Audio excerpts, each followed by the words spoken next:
like I am one. Why are you walking all over the place? I don't know. I've read every book down there.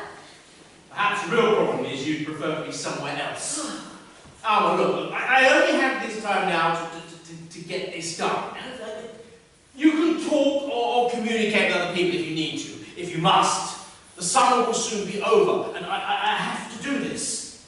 I was saying you don't mind if I communicate with other people. What I mind is spending time talking about this, when I only have this short time now to work on the third movement. Ask your mother to come. My mother is not my surrogate husband. Yes, well, plenty of mothers are, or indeed want to be. The 10th. The 10th. Oh. I have to do this. Oh, well, work away while everyone else is being ignored. Live with your ideas. Real people are not as interesting as we know.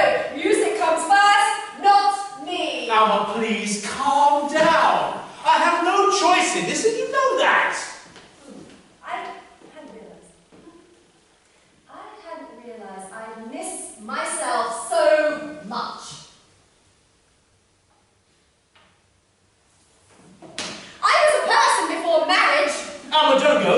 You just told me to. Yes, I know, I have to get this done, but not to have you turning on me because of it. I mean, what can I do? So go help me. Help me get myself back again. Me. What is it that you want? I don't know what I want. Alma, you might not have noticed, but I do not sleep that well. I'm finding it much harder now to get all this done. We all notice. Believe me, the entire household. You make sure of it. Yes, well, I'm upset. My wife, I suppose, is in love with another man. That is not typically what makes people feel things are moving swimmingly along. Clearly you're upset. I mean, I'm upset. This is beyond painful for both of us. But I must go on.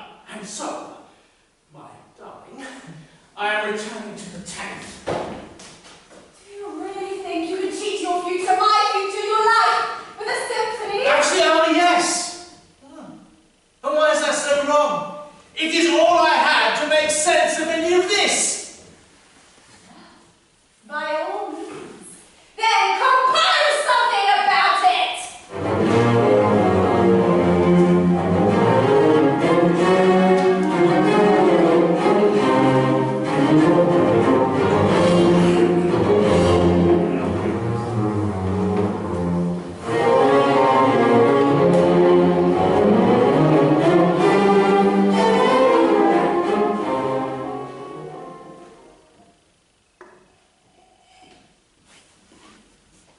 I won't be back for 2 nights. I'm taking a short break.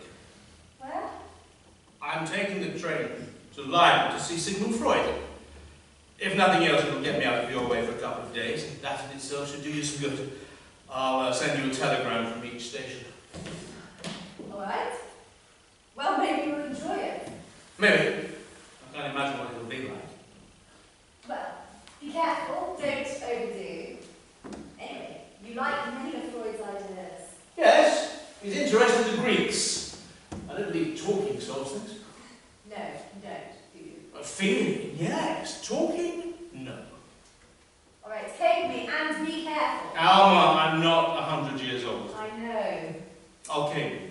And enjoy the trip. There's no need to hurry back, not at all. I mean, I will cable you about my return. Take care, my darling. try to What? notice the view outside your window. It'll be good for you yourself to look out your window. That, Alma, is why I'm going.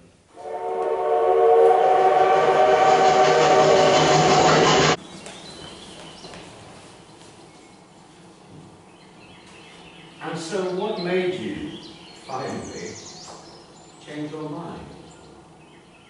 I have much on my mind of which I cannot speak to anyone. As have we all. This fact alone must keep you in business.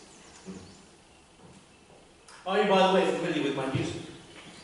I can listen to people all day, but unfortunately I do not have a gift for hearing music. Pity. Have you been to Leiden before? No. They call it the Athens of the North. I can't see how any town in this river could be equated to Athens. Dr. Mahler, Yes? I was in Munich. I heard your symphony for 1,000. Veni, Vici, Vidi. My, thank you. Unforgettable, thank you. Such beautiful church music. It is not church music. Why ever not? It sounds just like church music. To the untrained We ear. are just talking. No, delightful that you I just think- but we are in conversation. Please excuse us. But let's face it, it could be written by Verdi. Thank you so much for your help. Idiotic. How can he think saying I sound like someone else is paying his homage? Yes, I do agree. but as I was saying, I am not so adept at hearing music, but I do like certain operas. Which operas?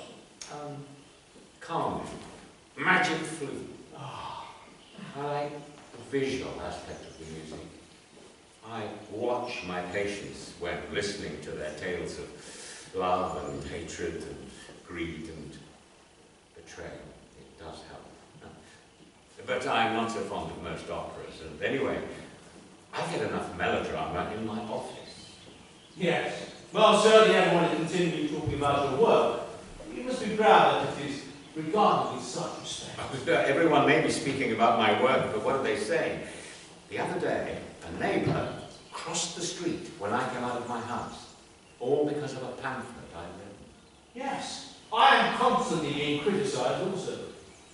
Well, knowing little about music, I couldn't possibly comment, but I would imagine that people will always need music. People want relief.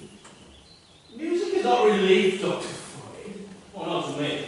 And believe me, if music becomes purely intellectual, as with some of these new composers, it will be no relief at all.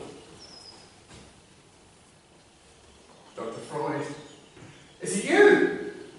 Oh God, not another one. Yes, it is me. And is this you? Yes, it is me. That's it? That's all you want to say? It is me? Yes. I agree. It is you. We must be going. Pleasure to meet you. And you. Well, that was fun. And you know, I myself was once walking with Brahms, who was going on and on, as artists often do, about how the end of creative music had occurred and that there were no more great composers, which was, of course, very flattering to me. We had just arrived at the bridge of the Aisha River, so I pointed down at the stream and I said, "Ah, look, here comes the last wave." The last wave. That's very good. I must send that to Carl Jung. And all the rest of them are so anxious to be the last wave themselves. People simply think I'm a tyrant. I've been famously quoted as having said, discipline, work, work, discipline. And apparently, this is an unattractive statement. Well, you're a clever man, psychologically. Why do you say that? Well, this frenzy of work is a perfect way to channel despair. The despair of anyone with the courage to express their feelings. But you are not the typical isolated artist. You're surrounded by people and activity and this chaos, these demands on you. You're a perfect distraction from suffering. Which suffering? All of life, Herr Doctor, is suffering. The Upanishads say there is not one facet of our lives that does not come with suffering, but that aesthetic work is a way of mastering this world. Or of disguising our failure to do so.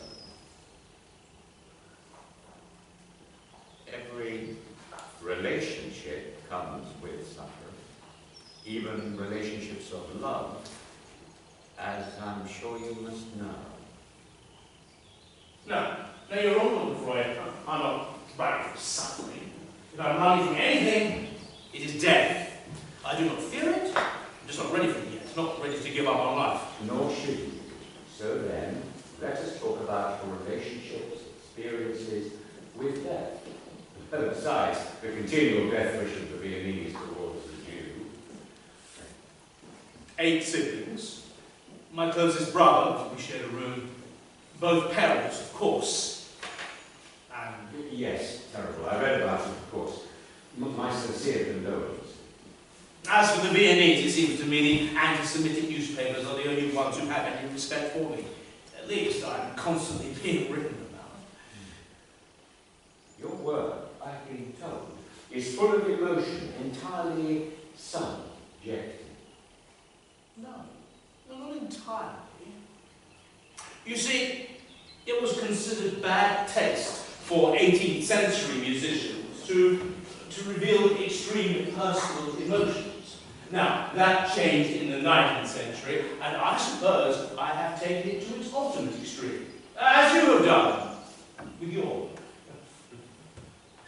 I write about what I'm feeling. I live it in the music. I relive it, perhaps. Now, it is not music expressing some high ideal, as I said with Beethoven. No, it is music expressing my ideals. So, what is this problem you have? It's obviously not your work. No, not my work. No, I tend not to get lost. But there you go, Freud. I lie on the floor of my composing hut, crying. I'm beside myself in grief. I faint, I fall asleep, and I fear this will eventually mean I will no longer be able to compose. Why? My wife. I'm frightened my wife will leave me. Excuse me, let us say hello. Hello? This may seem rude, madam, but you can only say hello and goodbye. Are they sweet though? Yes, they are indeed. They're schnauzers, madam, as I can see, but neither this gentleman nor I wish to pet your dog. And why not? Because we are talking. And you can't pet a dog, why is that? This insistence of yours is a psychoanalytic problem. You may wish to consult a doctor. Well, excuse me for introducing you to my dogs. Let us go. Good day. Now.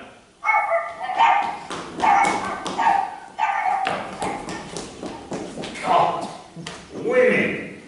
An absolute driven need to be desired, no matter where they are. Or where you are. Precisely. Why would you think your wife would leave you? An accomplished, brilliant man. I believe my wife is having an affair with a much younger man. Even younger than she. And I'm 20 years older than she is. It may not be the age limit. It could simply be a woman having an affair because she needs attention. But I'm a composer and a conductor, not some swaying, seducing woman. I must travel and I must work. I mean, she knew all of this before she married me. Yes, but a young woman will always believe that love will conquer a man and turn him into whatever she wants. I mean, look at that dog walker. My wife has all she wants. A family, a home. She has her duties, of course. Looking after our daughter, taking care of me. Taking care of you. Yes, taking care of me. You just described a mother, not a wife. You made it realizing yourself in this relationship with this she. She's my wife. She has a family. Is that what she wanted? Well, I assume so. I mean, why else would she have married me? She married a renowned artist, someone whom all of the Vienna is talking about. Yes. Yeah, well, I wonder if perhaps she has put her own need for fame and, I don't know, greatness into you. Perhaps she cannot do the work herself. It is a hard life, and women do not naturally want to cut themselves off. It is harder for a woman to become a great artist. They are not single-minded. I thought you would be happy to be my helpmate and to be a mother. Why? Was your mother like that? As a matter of fact, she was, yes. My mother was warm and loving and long-suffering, I suppose. And you adored your mother. And she adored me. She believed in me completely.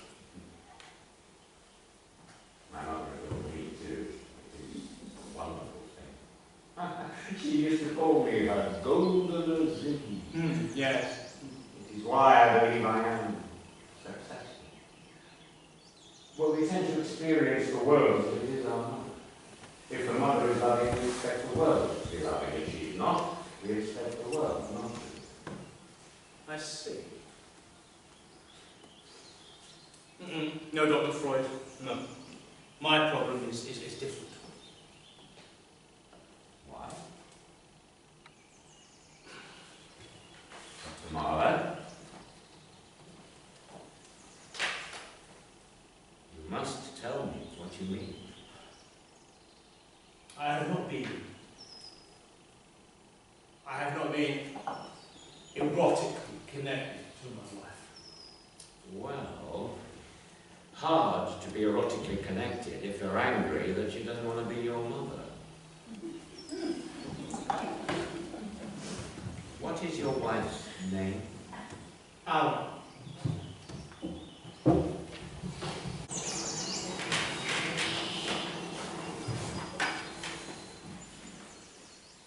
And your mother's name? Marie. But you, with your desire for a mother, how is it, do you think, that you could marry a woman with an entirely different name, your mother? You'll be happy to know my wife's name is Alma Marie. I didn't know that. The subconscious does know what it's doing. What was Alma's father like? Quite a famous painter, an artist. She adored him. He died when she was young, and then her mother married another painter. She adored him, you said? Yes, absolutely. What did he look like? Everybody's saying he looked like me, poor girl. Ah, Well, I'm with the thinking. there may be nothing to worry about. Why No, not? Martha. Wait a minute, you said her father was a painter? Yes? Well, what is the German for a painter? Ein Maler. Well, the two of you must have joked about this. That's not the kind of thing you think about. I can now see how you managed to get so many to things they out of your mind. Oh, believe me, there are more reasons people accuse me of that. But we're not here to talk about my problems. No. Look, you have to understand. Your wife loved her father to the extent that she could only look for and love a man of his type. Your age, of which you are so much afraid, is precisely what makes you attractive to your wife. The problem lies with you. How? You look for your mother in every woman. When I was involved with an opera singer, nothing at all like my mother. Hardly long-suffering. In fact, she was inclined to make those around her feel long-suffering. Yes, but you did not marry her. It is your wife, the woman you live with, whom you unconsciously wish to be like your mother. I see. You must tell me now some more about your father. Believe it, brutal man, as I've said. Yes, well, give me an example. Argumentative, always had to have his own way. Why? Was your mother ever unfaithful? Not in the least. It was he who was unreasonable. Unreasonable? Has Alma ever accused you of being unreasonable? Yes, yes. Before we met, she wrote music, and I discouraged it. Now she furiously brings up that I wrote to her in a letter when we were engaged that there was only to be one composer in the house. That is a touch thwarting. Perhaps you took away something from her that was truly meaningful, and that is a terrible thing. Maybe. I don't know. Some of her compositions weren't that bad. One was almost actually quite good now that I come to think about it. Apparently I also wrote to her that my wife would only expect my company at certain planned times, should be well groomed, and not to get upset if I paid no attention to her. Very lovely. But what else can I do? I mean, this is what the work demands. I have no time to be encouraging fantasies. But how could someone who is such an obsessive about work, want to chain this also talented young woman to himself? Well, look at yourself. You work hard. You formed a whole movement. You write, you see patients, but your wife does not go off and have an affair. No, Herr Doctor, that's a very different story. My Martha, when I married her, I told her that she was sweet and generous and reasonable, all of which she is. I also told her, candidly, that she was not really beautiful, not in the accepted sense. I would not say you are such a great lover yourself. No, perhaps not. But at least she doesn't have dreams of becoming an artist or having other men fall in love with her. No. I too, at the beginning of our marriage, wrote her an equally demanding letter. I said that if you can't be fond enough of me to renounce your family for my sake, and you would lose me, wreck my life, and I believe not benefit that much from your own family. Why would you do that? I wanted her to give up her Jewish passions. Her father was a very prominent rabbi. I found the whole thing, absurd.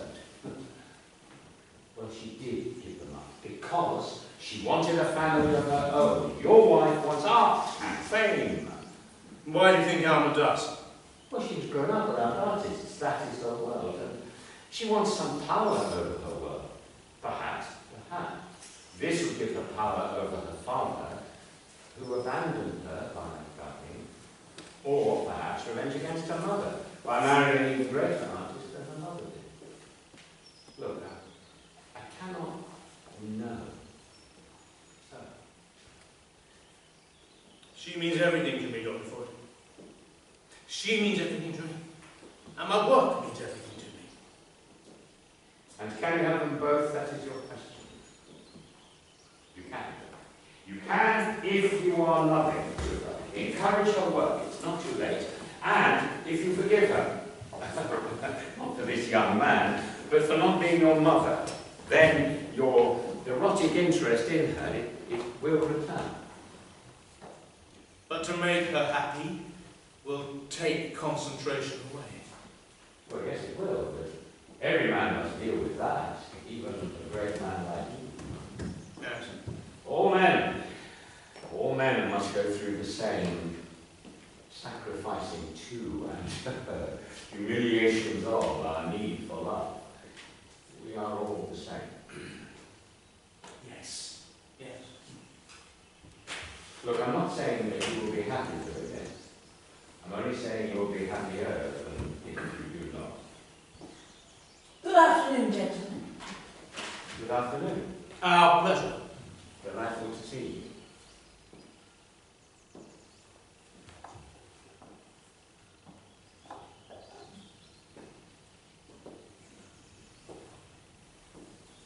To be timid in love, to use a metaphor from your world, is to play the piano using only 2 notes. And that, Dr. Harlow, is not for you. No. Don't be so sad. At least you're not in Dolaria. Dolaria is what I call America, where they never established a proper attitude towards their women. Why is that? They wed materialism to conformity. Ah, and no woman can stand conformity. Delicious. We have not spoken of perhaps the most terrible suffering. I know. I find it hard to talk about it.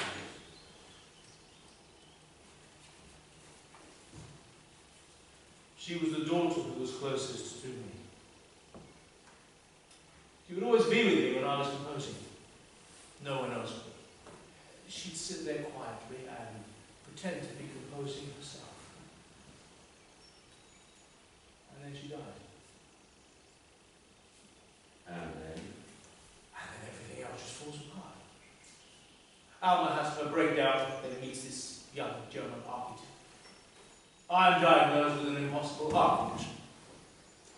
Everything died at that same moment when Tutsi died. Yes.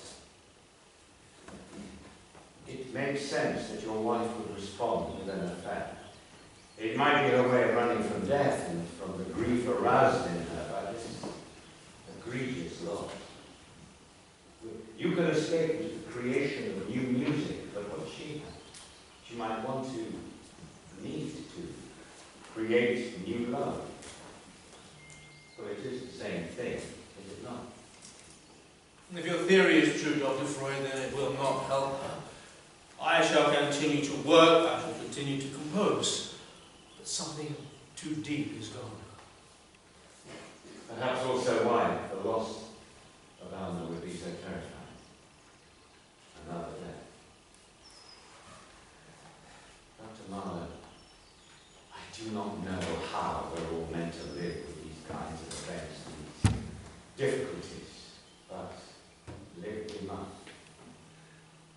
Stay as aware as you are, and all will be manageably as it should be, because you will still have yourself. Oh, many do not. And that, you know, is far worse. Not to know who you are and what you're meant to have done in your life.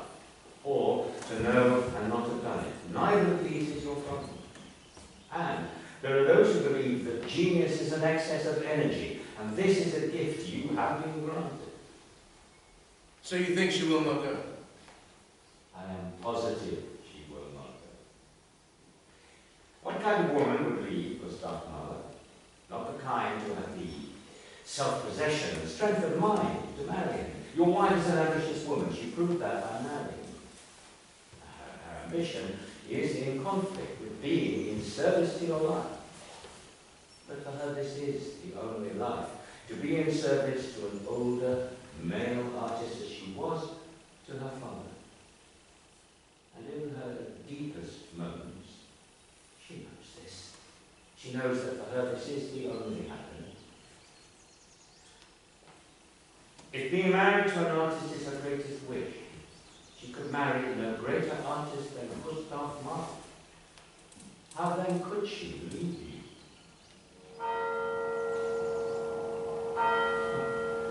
Oh my, look at the time. Yes, we have talked a lot, and I'm not used to it. I enjoyed this very much. And I feel I know you in some way. Yes, I agree. But now I must return to my more banal family stories. My train is in 20 minutes. Yes, of course, I will walk with you. You know, for analysis to work, we have to meet more frequently, not just once for every 6 cancellations. I have learned some from our talk, but quite frankly, Dr. Freud, I have no wish to be analysed. Already you have suggested I lose time playing the ardent suitor. I do not wish to lose more time talking out my inner hysterics. And anyway, it wouldn't do any good, and you know that. I don't, but I won't argue. Come to one of my symphonies. At least try it. It would be wasted on me, and I don't want to lose time to it. Point taken? No, it is still a mystery how genius is open to the person, and perhaps it is the depth of attention. As we have seen, not to everything. Yes, but I wonder if attention to everything can, in fact, in the end, lead to greatness. Well, fate has handed us all that other difficulty. There is the constant grappling with loss. Whatever we want, Dr. Marler, incurs losses of one kind or another. And we are all dress rehearsing for that final loss. Yes, I suppose. You have a beautiful, intelligent wife, flawed, but you're not alone. And you have incomparable work.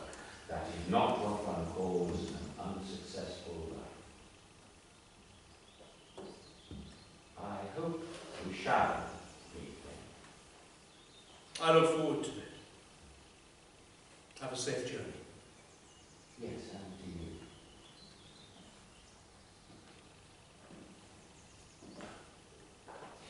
you. You and I, we are both unbelieving men, and yet I cannot help but say this when saying goodbye.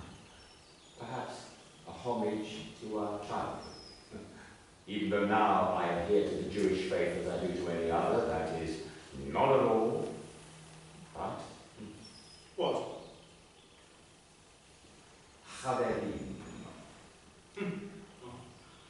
I left all that behind me a long, long time ago. As did I. But yes, of course. Friendship. Chavalim.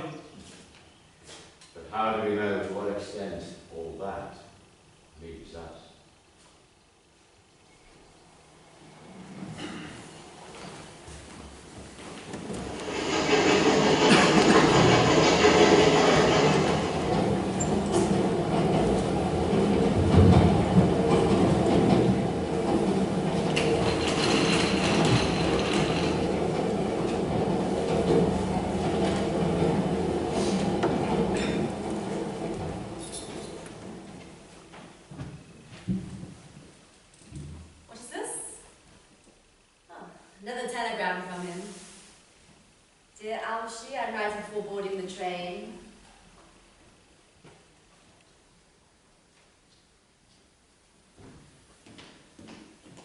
I'm here sooner than I expected. What's going on? This is a beautiful poem. Look, I've brought you these presents. Are you sure it's Freud you met in Leiden? I was wrong never to give you presents. And oh, I remembered that piece you wrote. Well, I've made some notes on it to make it better, of course. Here, let me show you. My compositions. I'm so sorry. I should never have. But I've thought of a way to publish it. But It is as important as the love we have, which is everything. I thought your music was everything. Amma, don't be difficult. Let us start a new life together. I want to make your life as happy as you dreamed about, as you thought it would be. Yes, sir. No, you must forgive me. Let me show you I'm not the insensitive man that I was. That will come first, and then we shall see. Everything can't change, Gustav, so quickly. Well, yes, it can. It can change, Alma.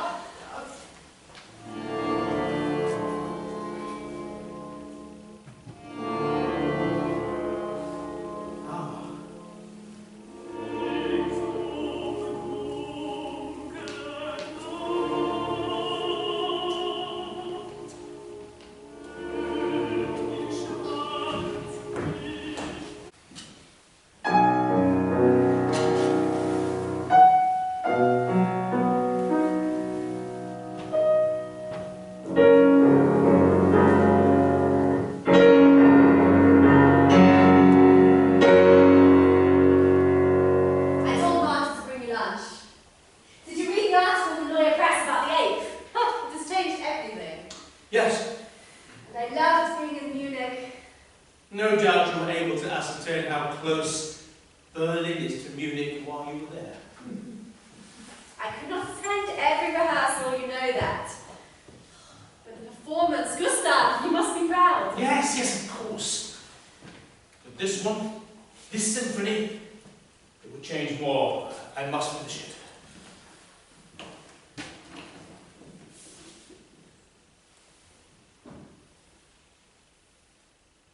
My name. Gustav, you're writing my name all over it. My love. My love. Yes. You are. That is what I think and feel about. This is much harder to finish. It is so difficult. The fact is I'm not as physically strong as I was. Oh, well, you get better if you follow the doctor's orders. Will I finish? Of course you will. It's hard to write with a broken heart. Oh, come on. Just be reformed and worship me every minute. All right, how's that? This symphony is so long. It is more subtle. The movements. Oh, how? In all of the others, I fought the impossibilities in life. I fought. With this one, I don't know. It's impossible to speak of one's working process. You know that. Maybe Freud's changed you in some way. Isn't that what he does? No, not change. No. Maybe understand why. I don't know. Anyway, you will do it. I have to go back soon. Oh yes, to America, with their lady committees who buy the most mediocre repertoires possible.